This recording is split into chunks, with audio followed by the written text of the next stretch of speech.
As with any series, I'm not a fan of the fact that Call of the Night is getting a habit of doing cliffhangers every single episode, but I'm at least glad that my whole thought process around the previous episode ending the way it did wasn't just a joke. It was actually something significant to the story, which is, yes, Ko, you only have a year to work with. So this whole talk about having plenty of years to try to become a vampire is not going to happen. If you don't, by the first time you get bit until a year, you no longer can become a vampire. So now we have pretty much a time set for Ko to have to learn what love is, apparently. So, but no, like I said, I wasn't actually going to be doing a video, but yes, we left off with another cliffhanger, which again, could me be overthinking it, but it does seem like they are implying that Mahiru is dating a vampire. So obviously he's in danger. Now, it depends on what that vampire is after. If the vampire is looking to create an offspring, is the vampire looking to just feed off of him? Will the vampire kill him? That's the big question marks that are coming up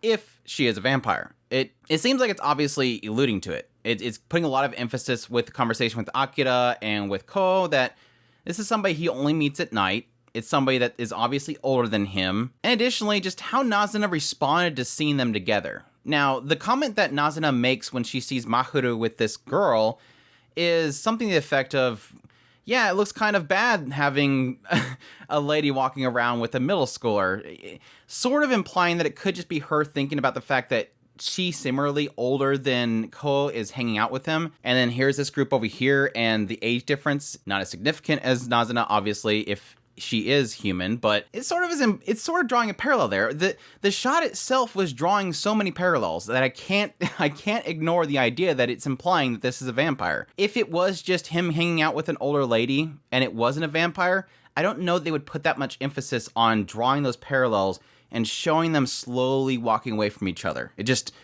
There was a little bit of a looming threat feeling with that shot. A really fantastic shot. I mean, so many good shots in this episode, as usual for the series, but that one stood out. That one obviously stood out too much. And the sad thing that comes from it, and I'm getting way ahead of myself here, the sad thing that comes from it is that if something happens to Mahiru, Ko blames himself. Because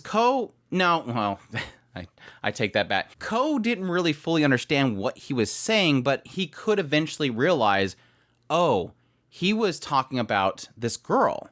He was talking about that he couldn't push himself to commit to this girl. And Ko gave him sort of the nudge that he needed to commit, to go after this lady that he had feelings for.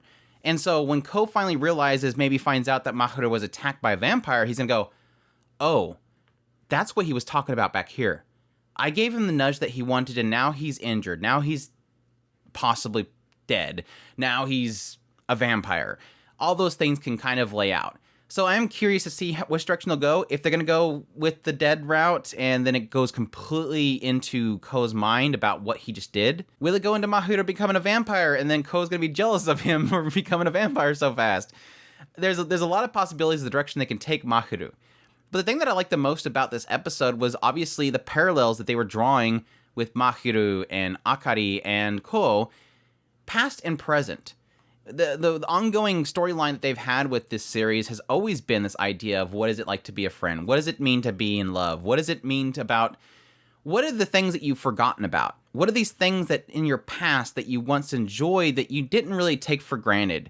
And then once the moment that you realize that you've lost it, you forgot about it. And I think that's really the key thing they're doing there.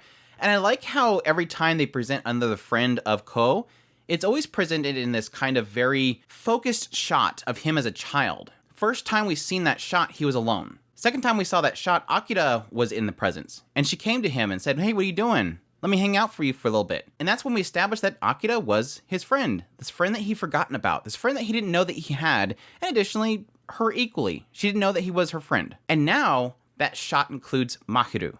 Now suddenly we realize there was 3 friends in this shot. It's just, again, we're getting the same perspective of Ko. Ko realizing over time, oh, these were my friends.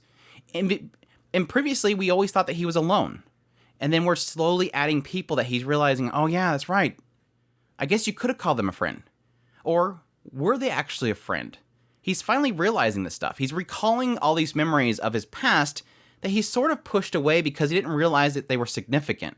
And then getting into Mahiru, which at first glance, I thought he was just going to be I kind of assumed that when he showed up in the show, I'm like, Well, here's the tomboy character in order for Akira to get some information to help Ko fall in love. Because Akira figured it out really quickly. That means you're dead in a year. Like, Ko's like, yeah, okay, I guess half a year to work with. All right, better become a vampire within a year. No, it's not just that. You're dead in a year. If you don't become a vampire, they're not going to let you live. Now, they said, we're not gonna harm you. We're not gonna try to steal you away. But they also said, over time, we'll reevaluate it.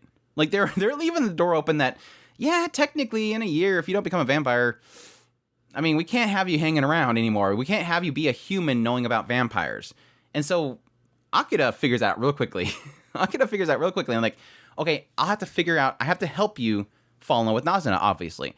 So again, when Mahiru showed up, I was really thinking, okay, this is going to be the character that really tells us about what love is. Because it seems like he's a playboy. He seems to have relationships with people. And as we find out later on, it's just that he's just good at everything. He's a perfect boy.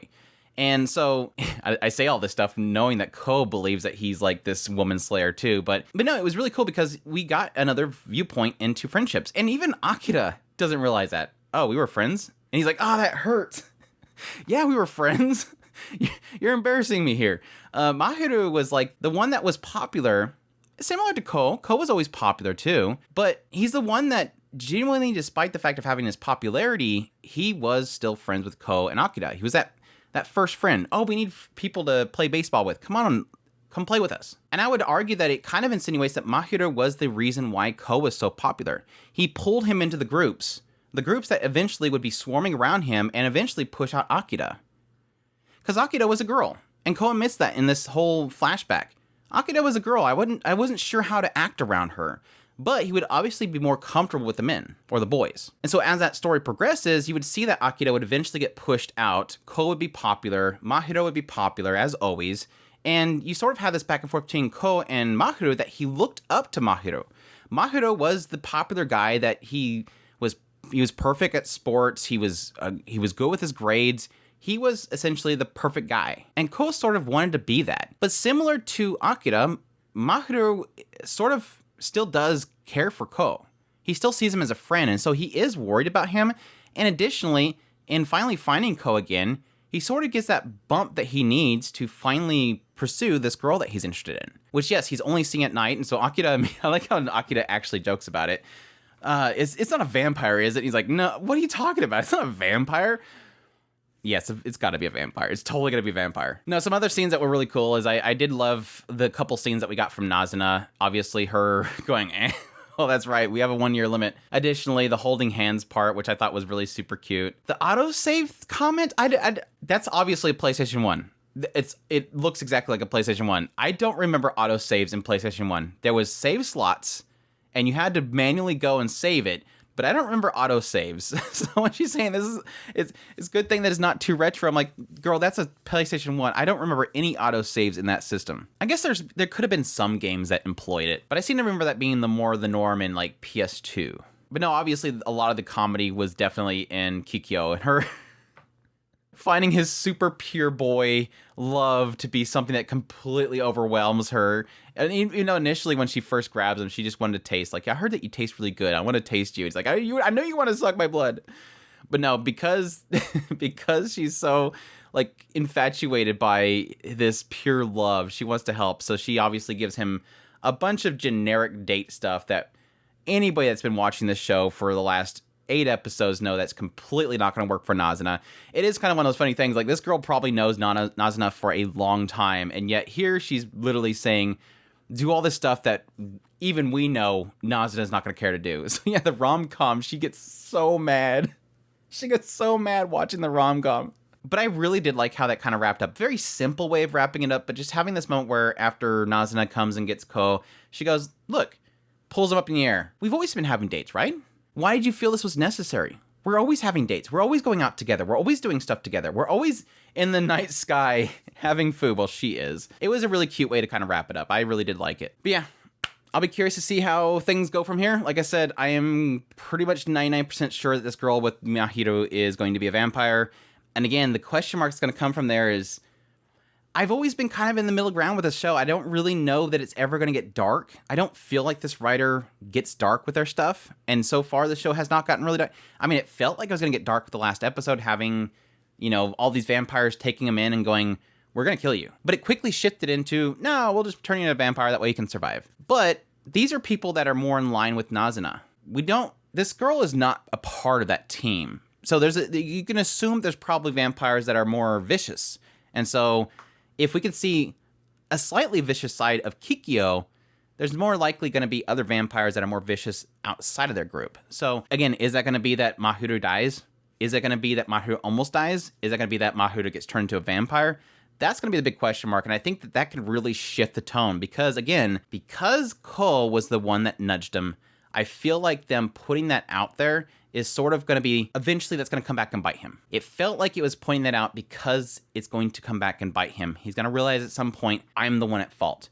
I put my friend in danger. But we'll see. Anyways, that's my thoughts on episode 8 of Call of the Night. Hope you guys enjoyed this video. As always, if you did, make sure to hit that like button down below. Comment. Let me know what you thought of the episode. What do you think? Do you think Mahiru's, do you think this is a vampire? And if you do you think it's just going to be to feed and he's going to be injured? Do you think he's going to turn into a vampire? Or do you think they're going to take him out? But let me know. If you know the manga, please no spoilers. Additionally, if you're not already, make sure to hit that subscribe button so you get all my content. I do news, reviews, first impressions. If it's anime, it's pretty much here. Additionally, if you want to support the channel more, we have a Patreon link, a tips link, and a super thanks button down below. I greatly appreciate everybody that considers supporting us, and y'all take care.